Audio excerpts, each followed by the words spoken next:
하나님 말씀은 고린도후서 5장 11절에서 19절까지의 말씀입니다.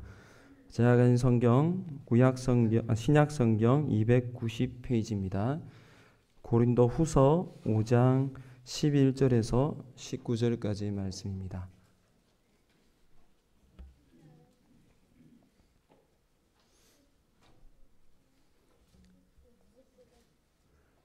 (5장) 11절에서 19절까지의 말씀 다 자신 줄 알고 제가 봉독해 드리겠습니다.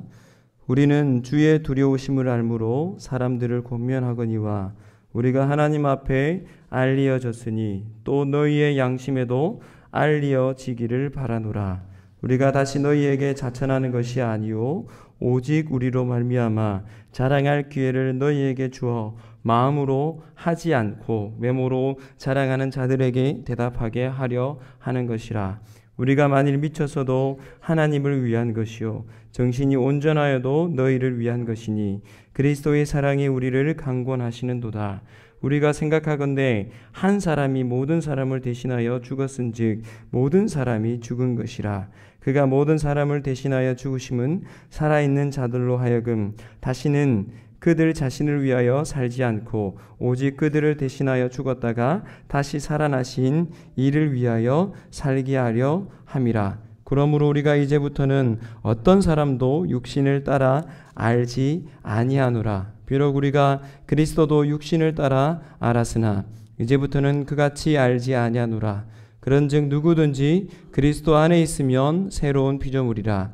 이전 것은 지나갔으니 보라 새 것이 되었도다. 모든 것이 하나님께로서 났으며 그가 그리스도로 말미암아 우리를 자기와 화목하게 하시고 또 우리에게 화목하게 하는 직분을 주셨으니 곧 하나님께서 그리스도 안에 계시사 세상을 자기와 화목하게 하시며 그들의 죄를 그들에게 돌리지 아니하시고 화목하게 하는 말씀을 우리에게 부탁하셨느니라. 아멘. 이 시대를 살아가는 하나님의 백성들에게는 누구나 인생에 있어서 가장 중요한 변환기가 있으실 겁니다.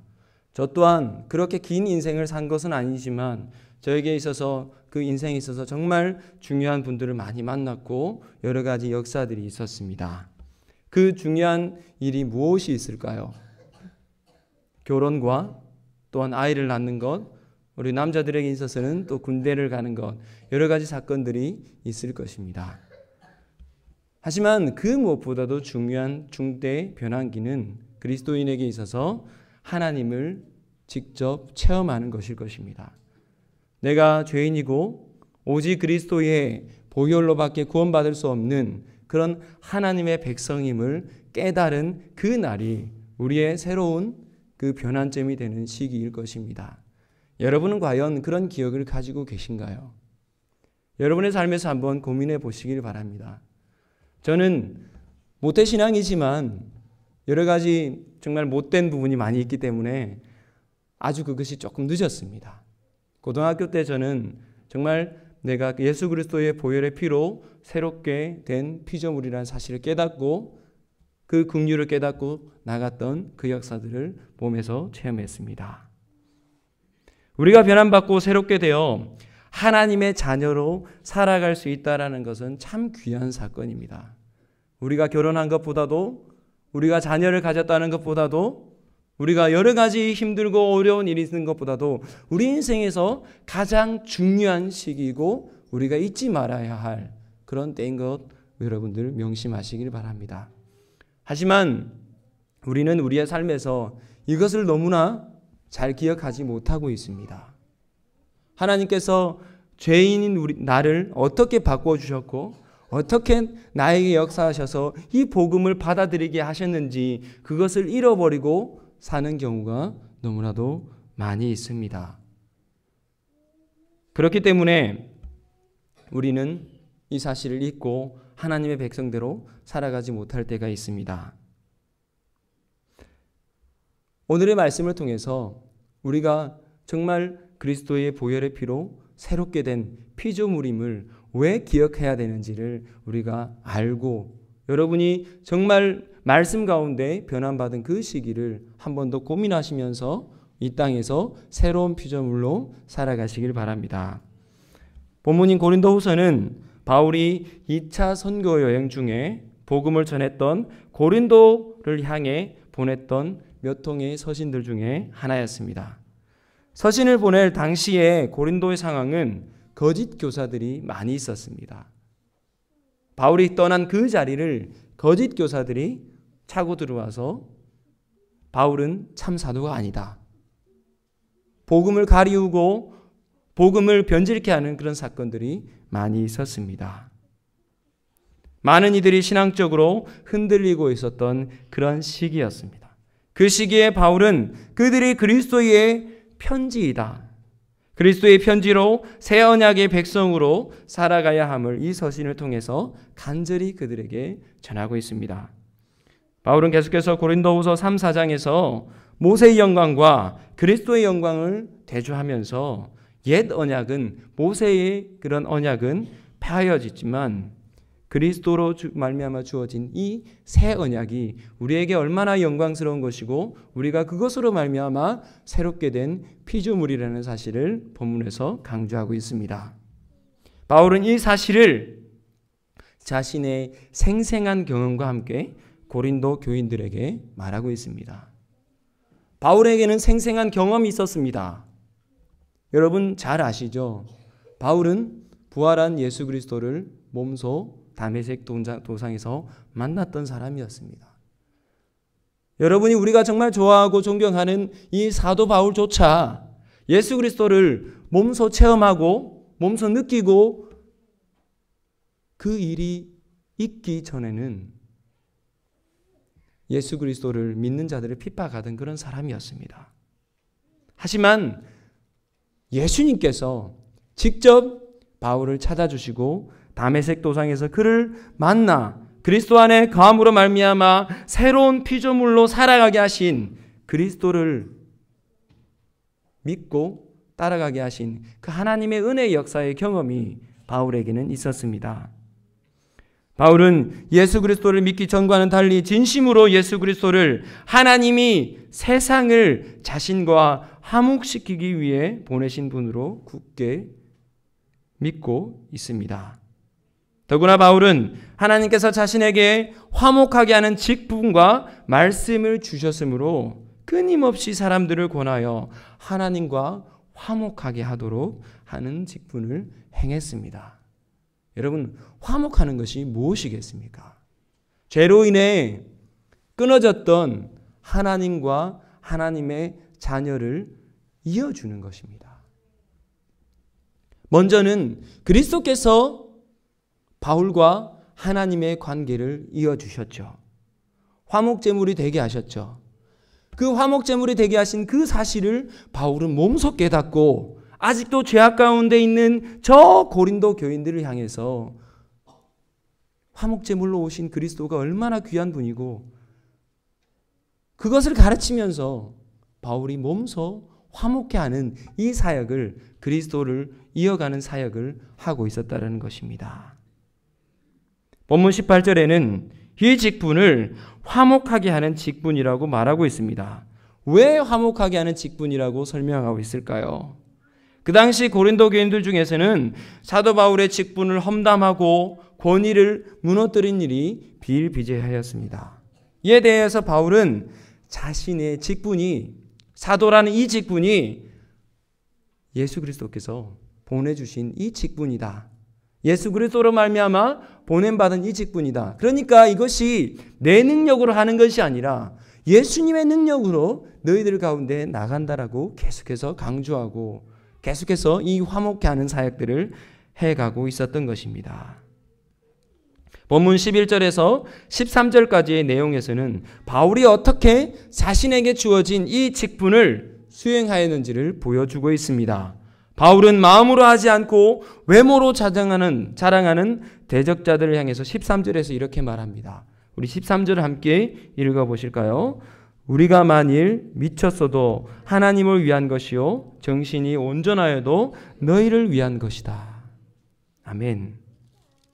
여러분, 여기서 미쳤다라는 말은 우리가 생각하는 그런 모습이 아닙니다. 하나님을 향한 이 헌신적인 모습이 있었음을 이 언어를 통해서 표현하고 있습니다.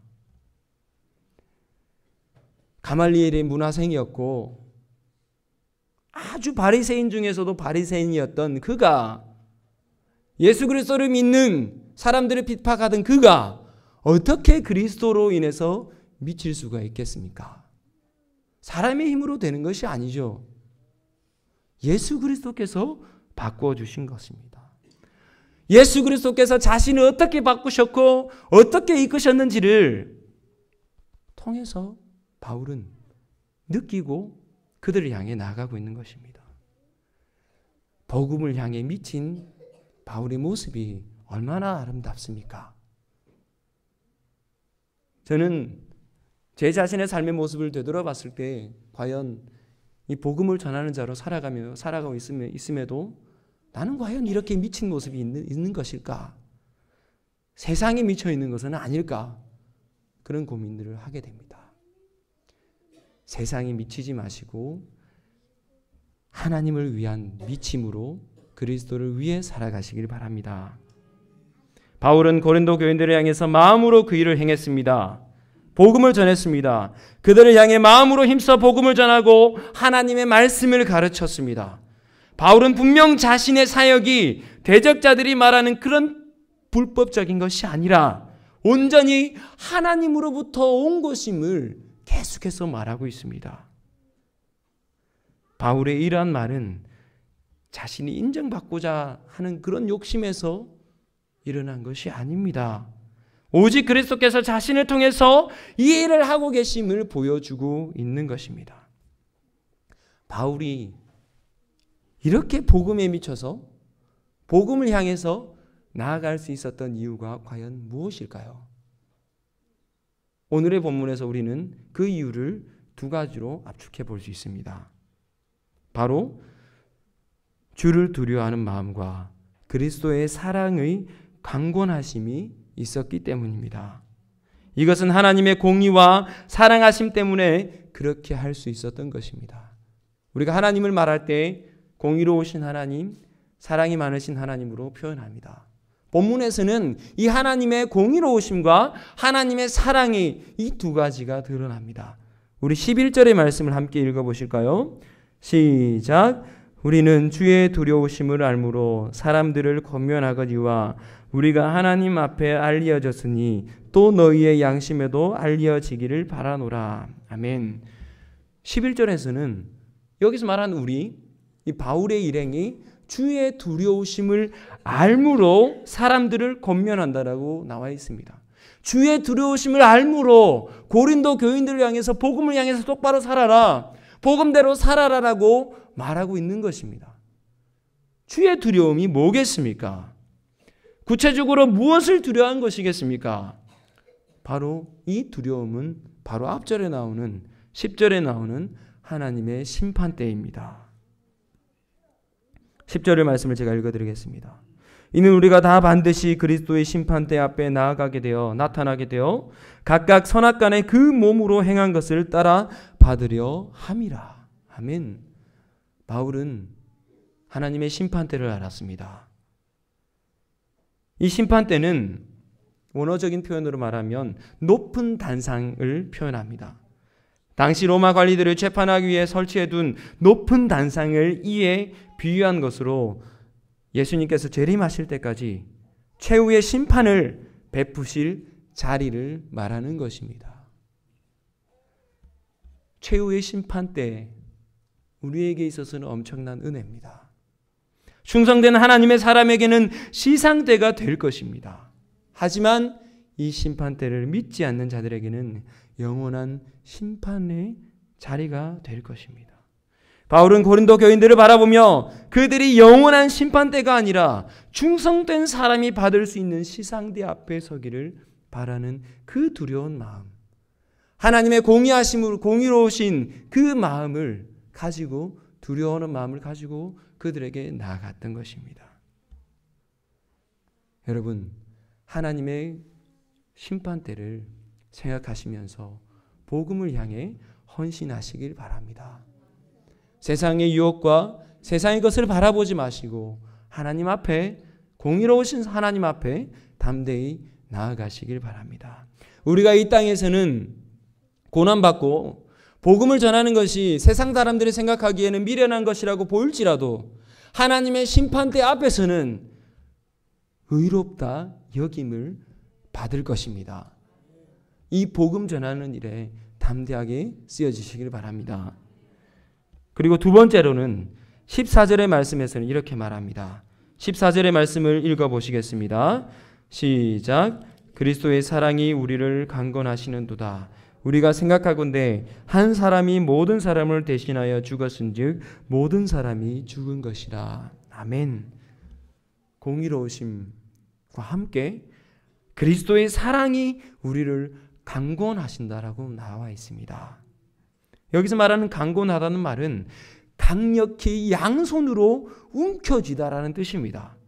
이것은 주님의 확고부동한 사랑이 바울 자신을 감싸고 쥐어짜고 있다라는 것입니다. 바울은 본문에서 자신이 이렇게 바뀔 수 있었던 것이 바로 주님께서 자신을 확실하게 잡아주셨기 때문에, 그리스도의 사랑이 강건하셨기 때문에 자신이 이렇게 바뀌었다라고 말하고 있습니다. 바울은 예수님을 만나기 전에는 자신의 편협한 생각과 마음에 의해서 움직였습니다. 하지만 그리스도의 사랑이 자신에게 직접 찾아옴으로 말미암아 영광 중에 예수님을 만나게 되고 그리스도의 사랑의 강권하심 속에서 그 복음의 역사를 전하며 나갔습니다. 그는 예수님께서 모든 사람의 죄를 대신하여 죽으셨다는 사실을 이 사랑을 통해서 믿게 되었습니다. 그 사랑을 바울은 누구보다 깊이 깨달은 것입니다. 그래서 바울은 갈라디아서 2장 20절에서 이렇게 말합니다. 그 누구보다도 예수님을 나를 사랑하사 나를 위하여 자기 몸을 버리신 하나님의 아들이라고 고백하고 있습니다. 바울은 자신이 깨달은 그 사랑을 전하지 않으면 도저히 견딜 수 없었던 것입니다. 여러분, 하나님의 그리스도의 사랑의 강권하심이 바울에게도 역사하셨듯이 저희들에게도 역사하신다는 사실을 기억하시길 바랍니다. 우리는 우리가 받은 사랑 때문에 복음의 역사를 이 땅 가운데 선포해야 되는 자들입니다.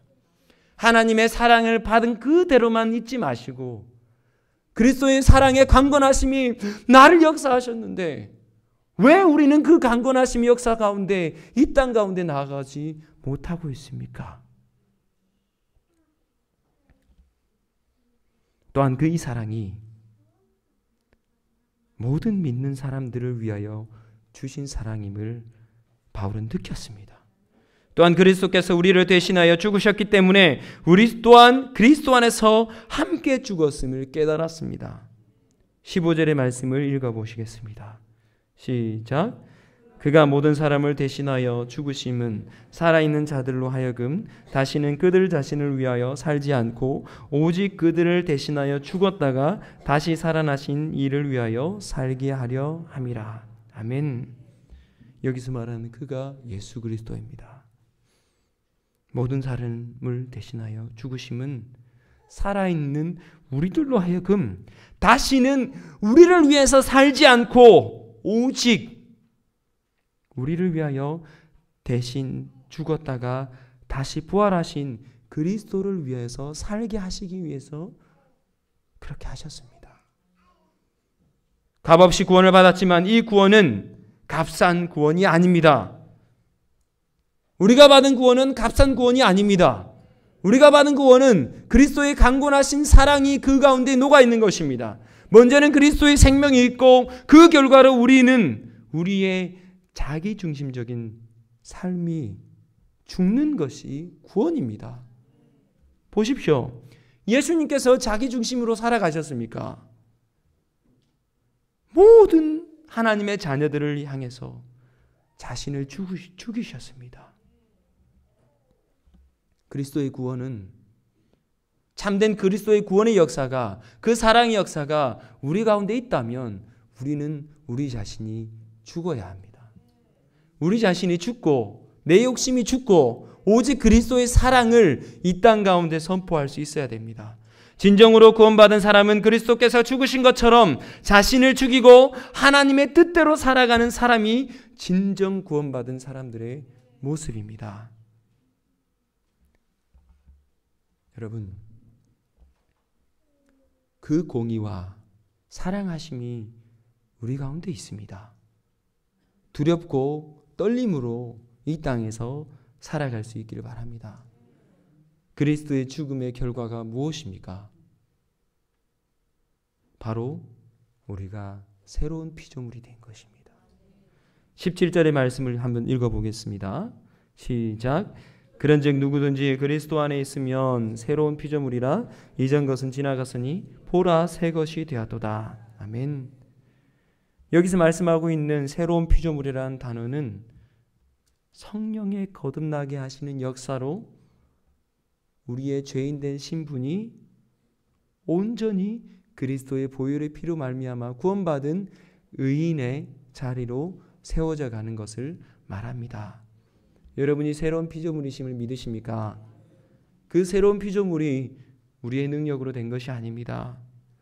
바울 자신이 그렇게 그리스도의 은혜로 말미암아 새로운 피조물이 되었음을 말하고 있습니다. 미움 대신에 사랑이 지배하는 삶, 이기심 대신에 봉사하는 마음이 지배하는 삶, 무지와 편견 대신에 참된 이해와 지혜 속에서 살아가는 삶이 참된 새로운 피조물의 삶임을 말하고 있습니다. 물론 새로운 피조물이라고 해서 우리가 온전히 예수 그리스도처럼 이 땅에서 살아갈 수는 없습니다. 우리는 죄인이기 때문입니다. 그리스도께서 다시 오실 때까지 죄의 유혹에 빠질 수도 있습니다. 하지만 우리는 그럴지라도 온전하게 이 죄의 유혹으로 계속해서 벗어나려고 싸우는 그런 새로운 피조물이 되어야 됩니다. 여러분, 그거 기억하십니까?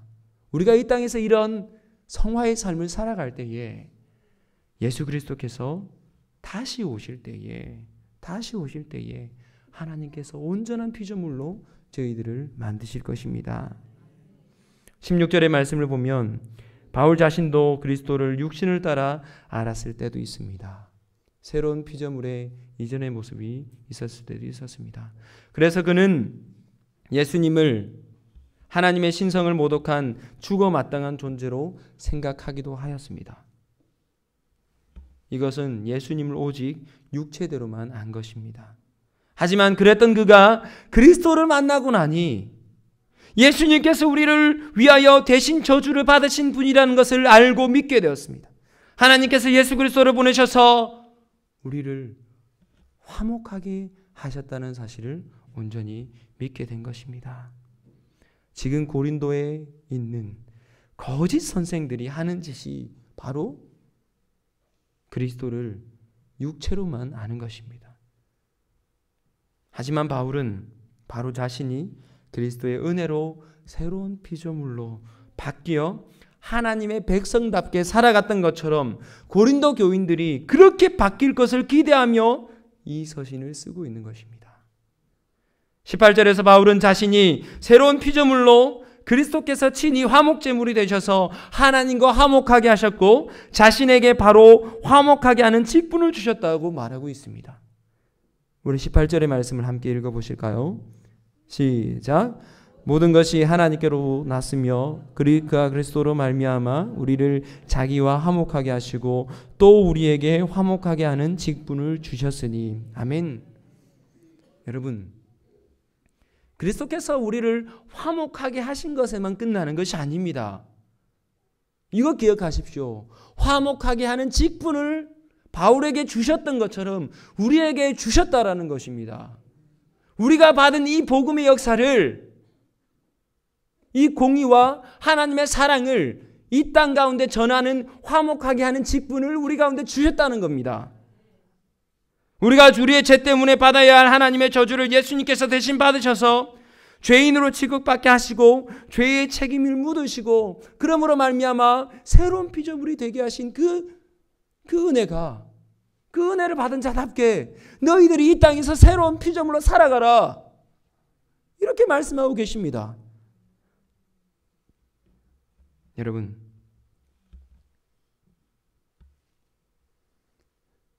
제가 생각해가는데 지금 이 시대가 결코 고린도 교인들과 같은 시대와 다르지 않다라고 저는 생각합니다. 육체적인 핍박만 없다 뿐이지 얼마나 많은 잘못된 가르침들이, 예수 그리스도를 가리우는 것들이 이 땅에 편협하게 깔려 있습니까? 그 시대보다 오히려 더 어려운 시대가 지금의 이 시대입니다. 그런데 우리의 모습은 왜 내가 구원받은 것에서만 끝납니까? 예수 그리스도께서 나를 새로운 피조물로 만들어 주셨는데 왜 나만 이 새로운 피조물의 은혜를 깨닫는 것에서 끝나는 것일까요? 복음의 역사를 전하지 못하는 것일까요? 우리 또한 바울과 같은 하나님의 자녀입니다. 바울만이 하나님의 자녀가 아닙니다. 그렇기 때문에 우리는 예수 그리스도께서 우리를 이렇게 화목하게 하신 것처럼 이 땅에 아직까지도 예수 그리스도를 알지 못하는 자들을 향해서 그리스도의 강건하심과 사랑을 전하는 화목하게 하는 직분을 행하여야 합니다. 그리스도의 은혜로 거듭난 새로운 피조물인 하나님의 사람은 하나님의 일꾼입니다. 여러분, 이런 우리에게 주어진 일이 아직 하나님을 모르는 사람들이 하나님과 화목하게 할 수 있도록 우리가 하나님의 역사를 도와야 하는 것입니다. 쉽게 말해 그리스도의 은혜로 새롭게 된 피조물의 모습이 나를 통해 아직 하나님을 모르는 이들에게 전해질 수 있도록 우리는 이 복음의 역사를 내 모습을 통해 펼칠 수 있어야 된다는 것입니다. 아직 하나님을 모르는 사람이 하나님과 화목하게 될 수 있도록 해야 되는 것이 우리의 직분입니다. 성도의 직분입니다. 우리 교회가 빠듯한 재정임에도 불구하고 선교 헌금을 하며 구제를 하는 이유가 무엇이겠습니까? 저는 이것이 우리 교회가 이만큼 크다, 우리 교회가 이만큼 넉넉하다 이것을 드러내는 것이 절대 아니라고 봅니다. 여러분도 그렇게 생각하시죠? 바로 하나님의 사랑을 드러내기 위해서, 그리스도의 복음의 역사를, 이 새로운 피조물이 된 것을 드러내기 위해서 우리는 이것을 하고 있는 것이고, 우리가 12월에 총동원 주일을 정하고 그것을 위해서 기도하고 그것을 위해서 헌신하고 전도하고 있는 것이 아니겠습니까? 하나님, 나 이거 해요, 나에게 복 주세요, 이게 먼저가 아니지 않습니까? 물론 하나님께서 그렇게 살아갈 때에, 우리가 그렇게 살아갈 때 우리에게 복을 주시겠지만 이게 아니라 새롭게 된 피조물에 대한 감사로, 기쁨으로 이것을 해야 되는 것이 아니겠습니까? 복음을 전하는 일에 귀히 쓰여지시길 바랍니다. 그리스도인으로서 이뿐만 아니라 이 땅에서 법을 지키며 살아가는 것도 하나님의 공의를 드러내기 위함입니다. 바쁜 시간을 짜내서 전도를 하는 것도 이 땅에 복음이 온전히 전해지기 위함입니다. 이런 삶이 그리스도로 말미암아 새로운 피조물 된 하나님의 백성들의 삶입니다. 제가 이번 주에 월요일에 그 캠퍼스에 가서 전도를 했습니다. 전도를 했는데 다 튕겼습니다. 튕긴다는 말이 무슨 말인지 아시죠? 네, 제가 전도지를 들고 딱 가서 그 죄에 대해서 막 이렇게 갔는데 이 땅의 지성인들이 다 복음을 다 거절했습니다. 제 마음에 허탈함과 막 이런 것이 들더라고요. 하나님, 제가 이 외의 소중한 시간을 빼앗으러 왔는데 왜 이럽니까? 그런데 본문 말씀을 준비하면서 제가 잘못됐다는 것을 깨달았습니다. 이렇게 새롭게 된 피조물인데 이것을 전하는 것에 있어서 나의 생각과 내 의지가 왜 생각나는 것일까라는 생각이 들었습니다. 내 잘남을 드러내는 것이 아닌데 그리스도의 복음을 드러내는 것인데, 새롭게 된 피조물로서 당연히 해야 되는 건데 왜 나는 저들의 반응에 연연하고 있을까? 당연히 해야 되는 건데. 그리스도 안에서 이 땅에서 새로운 피조물로 살아가시길 바랍니다. 말씀을 맺겠습니다. 이 땅에는 아직도 우리가 그리스도의 보혈의 피로 그리스도와 역사를 함께하게 되는, 함께해야 할 그런 복음을 알지 못하는 이들이 많이 있습니다. 우리가 화목해야 할 이들이 많이 있습니다. 가까이에는 여러분의 가족이 될 수도 있고요. 멀리는 또한 여러분이 알고 있는 모든 분들이 될 수도 있습니다. 화목해 하는 직분이 나에게 주어졌습니다. 물론 이것이 인간의 힘만으로 감당할 수 없는 것입니다.